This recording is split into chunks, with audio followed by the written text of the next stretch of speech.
Hello, hello, hello. Welcome to Blue Pill Podcast, everyone. This is Abe, your host. It is November 20th, 2025. Hang on just a second. No intro music today. Sammy's asleep. Just got off work. Got off work a little bit late. So, I don't know. I'm fucking psychic, man. I knew, like, my replacement, my boss, like, this is the second time she's done it, man. Oversleeping. Because my wife was already texting me, like, hey, be careful on the way home. It's supposed to get cold. It's supposed to get foggy. Bridges might ice over. I'm like, that's if I get home on time. She's like, what do you mean? I'm like, Lisa is known for oversleeping and not waking up for the alarm. So, but I ain't bitching though. I got like almost an hour of overtime, I could use the money. Christmas is coming up. But work was alright. Just busy. So, I have a Buy Me a Coffee account set up in the link below. If you donate money, I will snail mail you a sticker. There's 1, 2, 3, 4. There's 4 left. So, and I already got one for me, and I'm giving one to a buddy that I know. He's a cool dude. He might be on the podcast one of these days. He's like a Hindu, and I'd like to get him on. He said he'd come on, but he has to brush up on it. Because he was born and raised in it, but he said it's just one of those things. He just kind of got out of it the older he got. Older he grew. Kind of like me with Christianity, but... So, today we're doing a game review on Shrek Kart Speedway. I beat it today. It's actually a shorter game, but that's kind of common within, like, speed racing, kart racing games. Like I said, this is Blue Pill Podcast. Here lately, Blue Pill Podcast pretty much to me was anything that was non-conspiracy. Because my main podcast is Conspiracy Corner. But if you sit there and talk conspiracies every day, all day, and that's all you focus on, you end up turning into Alex Jones and going crazy. But here lately, we've been talking more game reviews. So it's honestly kind of turned into a gaming podcast, really. I've been going through the Game Boy Color, and Game Boy Advance library since I moved into where I'm currently living. And yeah, so if you want to hear just the game reviews, go to the game review playlist if you're listening on YouTube. And we did cover another kart racer. We covered Cartoon Network Speedway. So check out that game review. If you're listening on Spotify, I'll link it down below. So I picked this cartridge up. It was like $5 at a video game store. And I didn't even need any games at the time. Because usually what I'll do is I'll beat like 1 or 2 games, and then after like 1 or 2, I'll go out and get some more Game Boy games, as long as they're kind of cheap. So probably tomorrow I might go to the game store and pick up some more games. And there was this game store that just popped up in the town over. I'm trying to remember the name of it. I can't remember the name of it. I shouted it out before. If I can remember, I'll shout it out again. And I picked up Quest for Camelot, which we did a review on. It was $5. Evil Knievel was $5. Like, a bunch of these games that I got were $5 a piece. Treasure Planet, I did a game review on that. $5. Quest for Camelot. Around the World in 80 Days, which is what I'm currently playing now. I will go back and probably play some more on this Shrek Kart Speedway, because it does have some replay value. So anytime I start a game, I always play it on easy mode first. And if there's any type of unlockables or anything, I don't know. I'm a casual gamer. I'm not like some pro. My thing is I play games to unwind from life, from work, from stress. And I don't want to be sitting here playing a game and getting frustrated with it. I'm not the type of guy who likes throwing a controller. My thing is, if you're playing a game and you become aggravated with it, like, what's the point in playing the fucking game? You know, you're not even having fun at that point. So what I'll do is if I can't beat a level, I'll usually play and try to beat the level like 4 or 5 times, and then either quit playing the game or take a break and come back to it. So I beat the game today. I beat this game within 2 or 3 days, maybe, because my life as a normal adult, I work 40 hours a week, you know. If I can, my high score is averaging about 6 hours of podcasting per week. Here lately it's been slower just because I've been sleeping more with season change and health, and Sammy's been on vacation, so I've been hanging with her more. So there is a high replay value in this game. I see me going back and playing it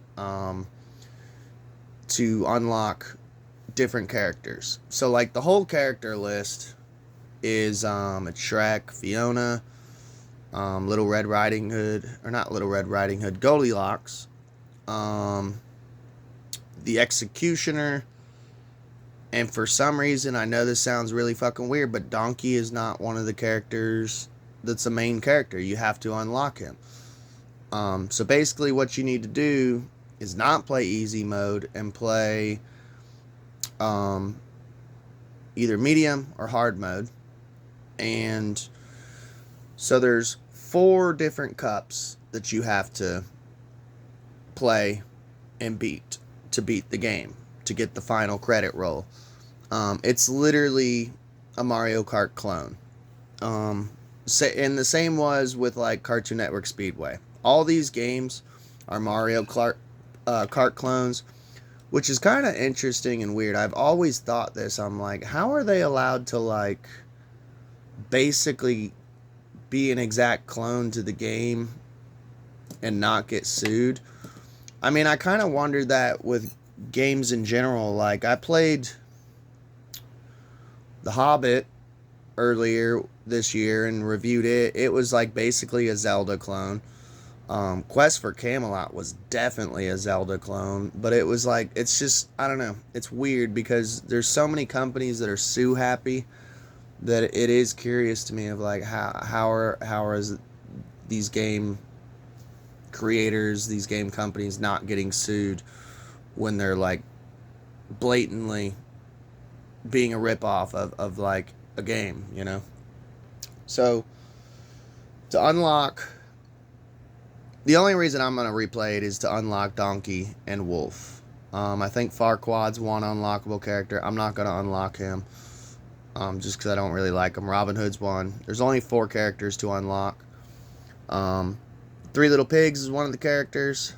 I played as the 3 Blind Mice, and I beat the game on easy. All 4 cups, and each cup has 4 races in it, so 4, 8, 12. There's 16 courses altogether. So I will be replaying the game. So the replay value is definitely big on this game. I'll definitely be going back and playing it. So there is like a couple other Mario Kart clones for Game Boy Advanced and or Game Boy Color that I may play in the future. After playing this game, and when I was currently playing the game, like when I would take breaks from playing it and be chilling out drinking coffee before work, I was kind of going through compilations videos and looking at like, well, what is all the Mario Kart clones for like Game Boy? So apparently there's like a Toy Story one, which would be fun. And by the way, like, I don't go out of my way to pick up Mario Kart clones. The Cartoon Network Speedway one that I got and reviewed earlier this year, I got it at CM Games, and it was only like $10. So I was like, $10? Yeah, I got $10, you know. So I went ahead and just automatically bought it. And the biggest reason I got it was I'm a huge fan of Courage the Cowardly Dog, so it was kind of cool to play as him. Muriel was one of the characters, but there's a Nickelodeon one, which I might pick up one day.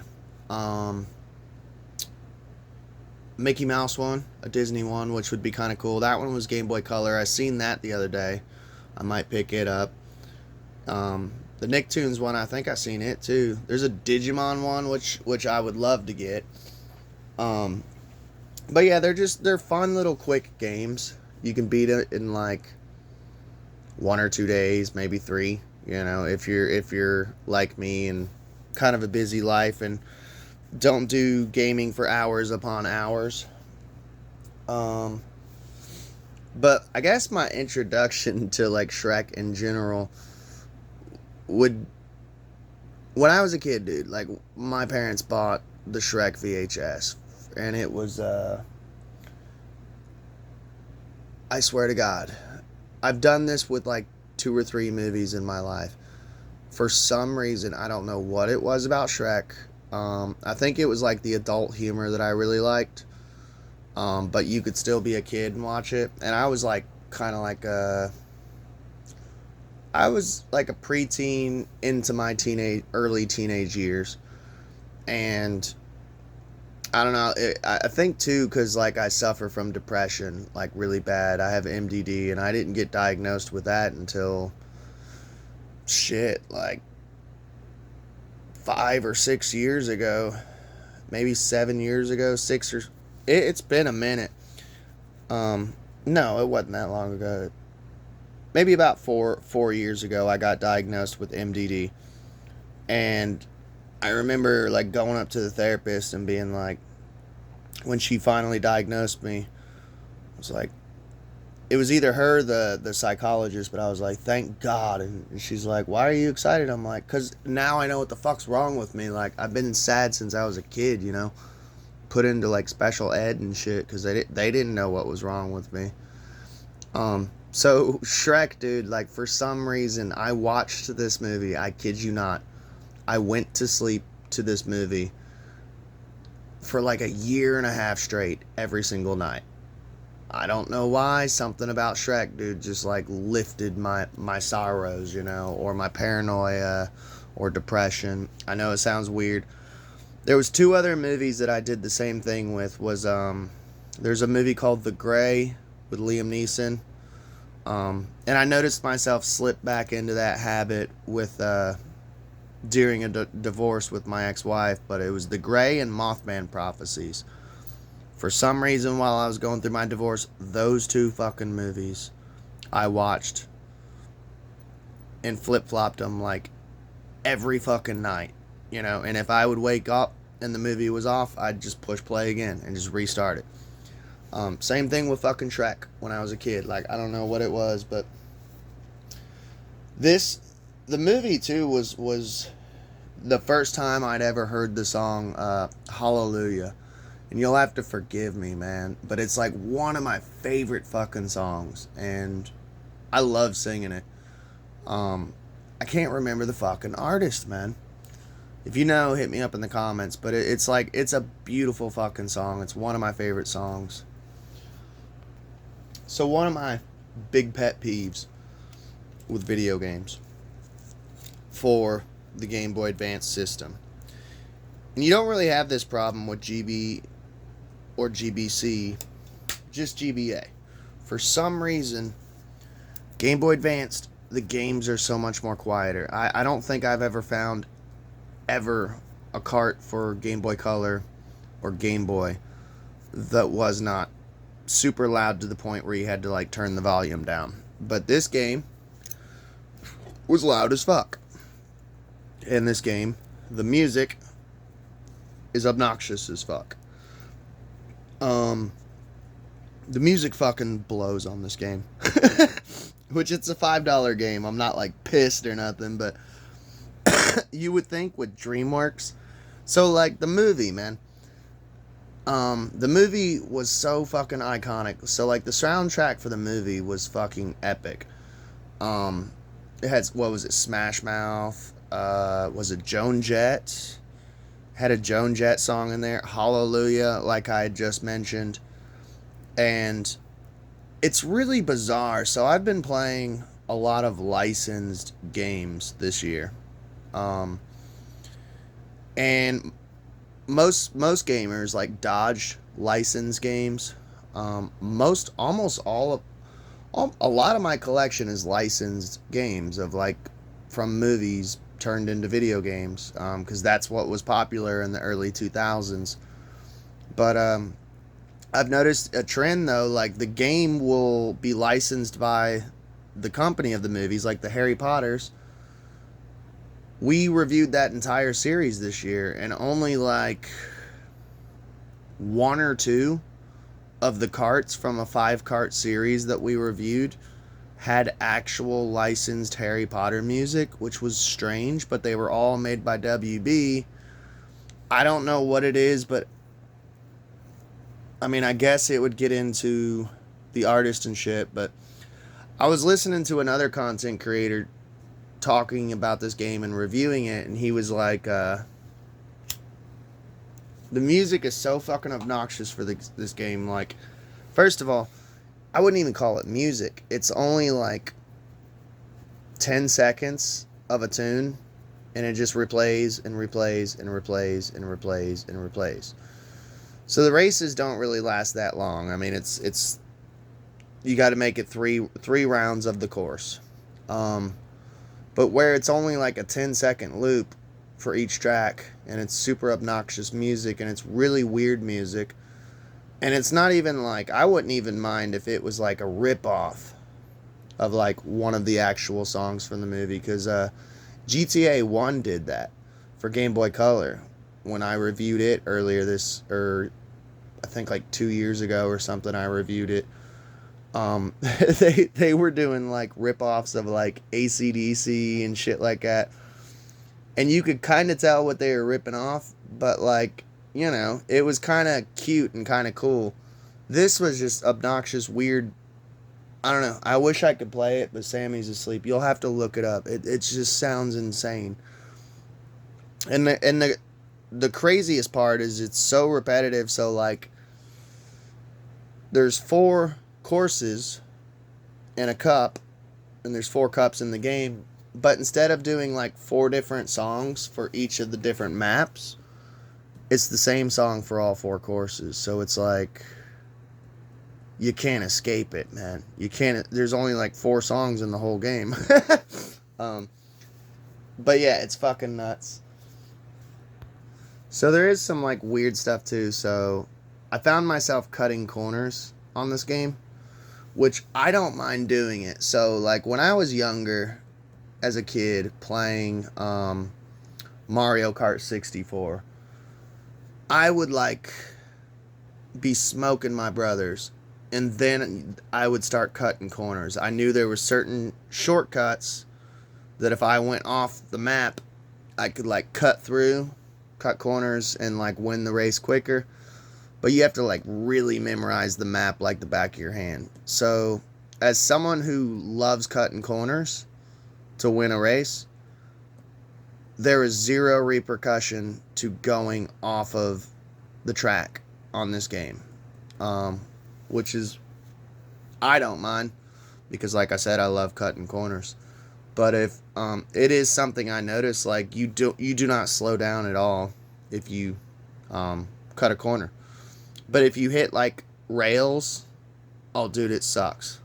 Like it'll like literally, you won't just bounce off of it. No, you like literally stop and have to turn, and it's fucking annoying, man.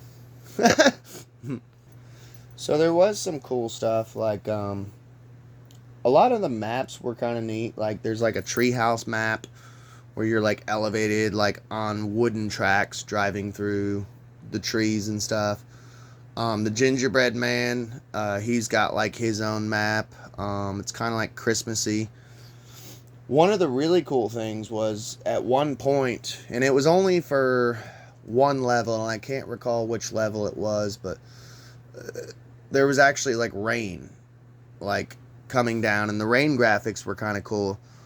And you don't see that a lot with Game Boy Advance, Game Boy Color, and Game Boy games. You really don't see that much weather.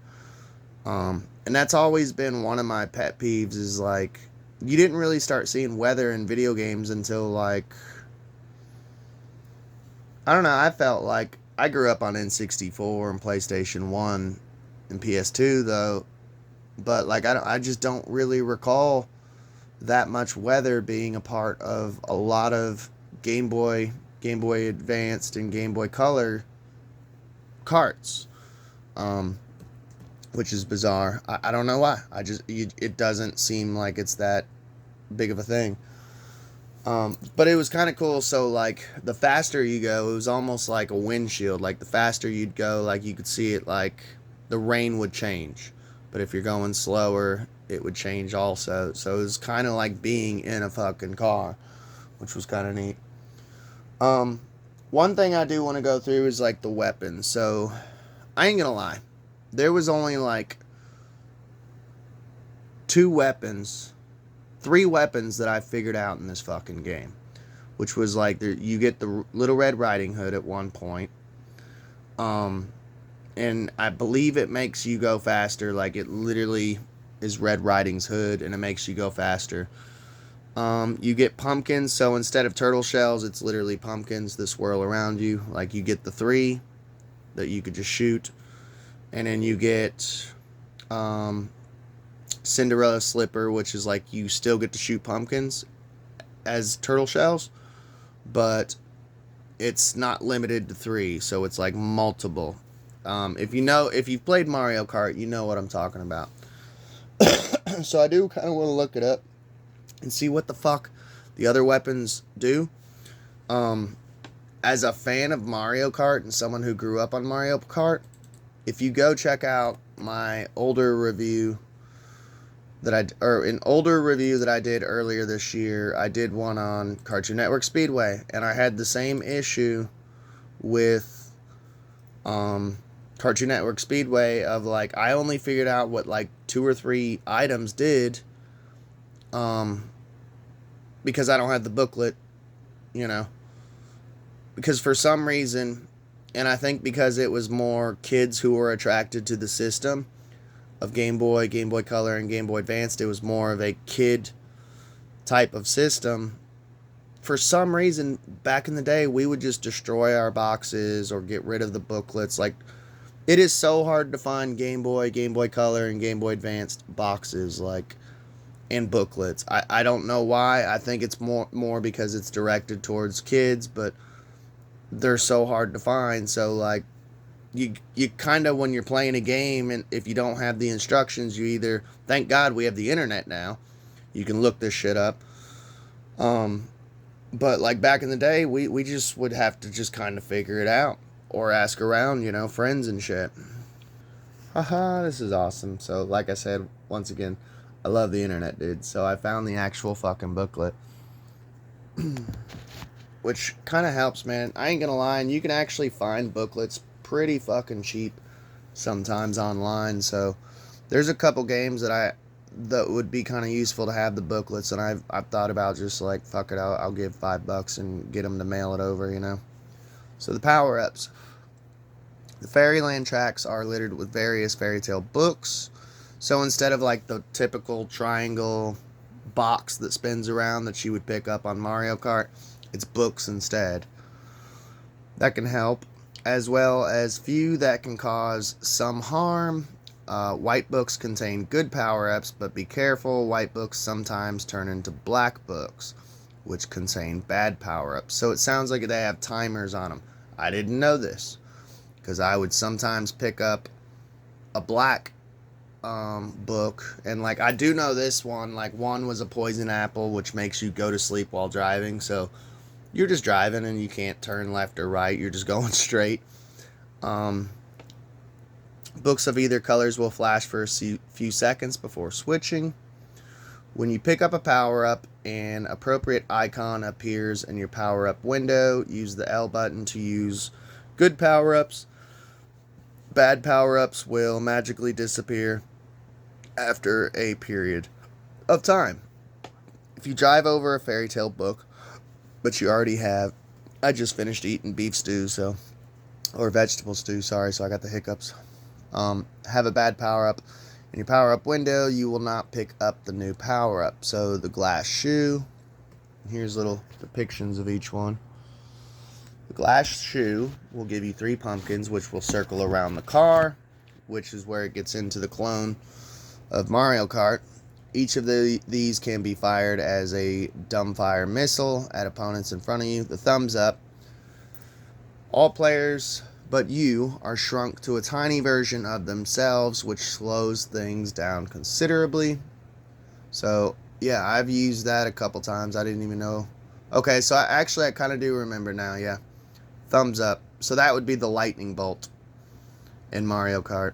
The red cloak, no wolf will get in your way now. This protects from all dangers for 3 seconds. A large red hood will appear over your head. Your head and cape will flutter behind. So I would imagine that would save you from your enemies using stuff on you. The turtle and the rabbit. Slow and steady wins the race. Yeah, right. If you are a character who activates this power up, you will speed ahead. So the turtle is a speed up.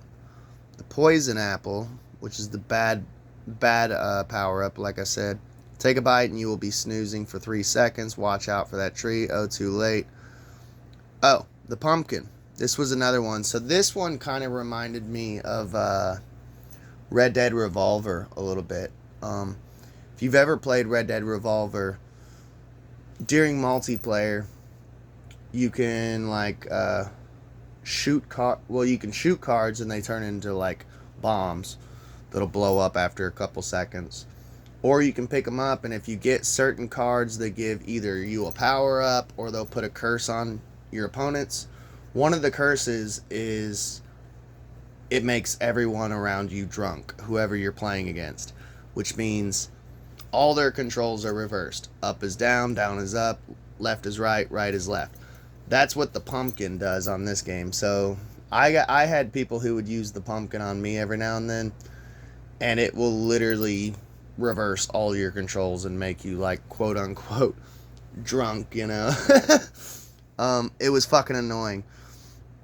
So there are like collectibles that you collect while you're driving.